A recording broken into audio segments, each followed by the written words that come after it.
Hey, welcome back everyone. It is now March 20th of 2020 and currently both Disney and Lucasfilm are developing their new Star Wars trilogy that is all set and ready to bring fans into a new mythology and a new era of the Star Wars universe.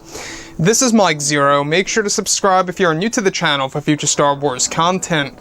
Now, the one thing about Disney Star Wars is that we do know that they are currently developing 3 new Star Wars movies as we speak. They're very much hard at work on developing these 3 new films to feel very different, yet still feel like Star Wars at the same exact time, to also make it feel different from the sequels, the originals, and even the prequels, where it's all going to stand on its own.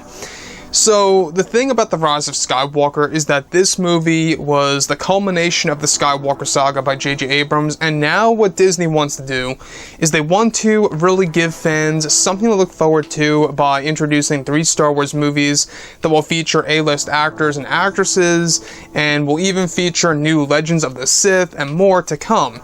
Now, thankfully, the new Disney CEO, Bob Chapek, is actually said to have played a major role in the development of these 3 new Star Wars movies. And not just that, but Jon Favreau and Dave Filoni also have a major key part in the new Star Wars movies because they have creative control over the Star Wars lore as we speak over at Lucasfilm, and Kathleen Kennedy no longer does. So I think that these movies are really going to have a different feel to the actual films overall.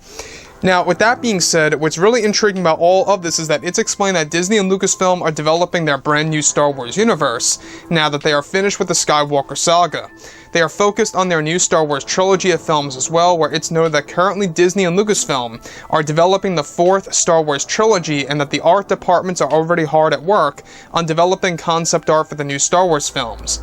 It's noted that one of the major focuses for the new trilogy is to explore the world of Exegol, as seen in The Rise of Skywalker, and new truths about the Sith Sanctuary.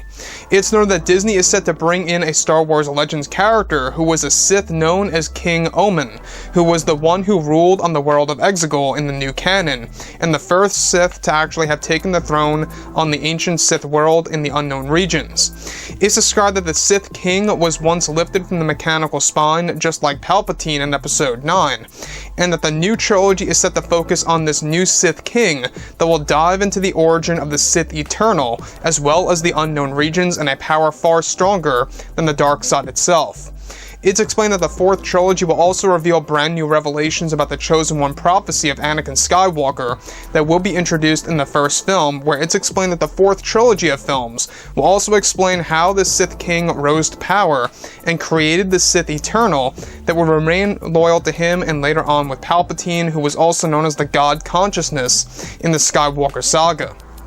Now, the new trilogy is going to be a series of films that will expand the legends of the Sith and more. So, the thing about this new trilogy that has me the most excited is the fact that it's going to dive more so into the legends of the Sith just like this, and how it's also going to feature the world of Exegol in at least one of these 3 new Star Wars films. The thing about this that's so exciting to me is that this somewhat still connects to the Skywalker saga to an extent, where in The Rise of Skywalker you're left wondering who, once actually belonged to the Sith Eternal, and exactly, who was the original Sith Lord who actually sat on that throne. And that actual Sith was actually an actual Sith King known as, of course, King Omen. Now, King Omen in Star Wars Legends, we didn't know too much about him, other than the fact that he was supported by a mechanical spine. In the new canon, they're essentially reworking that idea to the point where the Sith King known as King Omen is actually going to be the one who ruled on Exegol many years ago before the events of the prequel trilogy era. That to me sounds interesting, the fact that they want this to tie directly into The Rise of Skywalker in ways like this, where it will explain the Sith Eternal, the Sith King known as King Omen, as well as others out there. Now, the thing about this also that really does intrigue me a lot about the 4th Star Wars trilogy is how they also want to dive more so into the revelations about the Chosen One prophecy of Anakin Skywalker, and how that's literally going to change how we view the prequel trilogy movies. To me, I think that this is a good move. I think the fact that they're focusing on this new Star Wars film to really develop itself into the Sith Eternal and explaining the origin of the Sith on the world of Exegol and more, and even a power far stronger than the dark side itself, That sounds very interesting to me, but it could be a risk by Disney and Lucasfilm, depending on exactly how they're going to execute everything on the big screen in the coming years, and how it's really all going to be done from point A to point B as we get close to the release. Now, like I say, 2021 is going to be a big year of Star Wars material before the major new Star Wars movie drops in 2022. They're going to begin filming in early 21, which is really great news. As of right now, you know, they are beginning to work on concept art and storyboards. They got the script coming out and ready soon. You know, they're going to be getting new writers on board, the new directors, etc. We're going to be learning more about that as we move along throughout this year.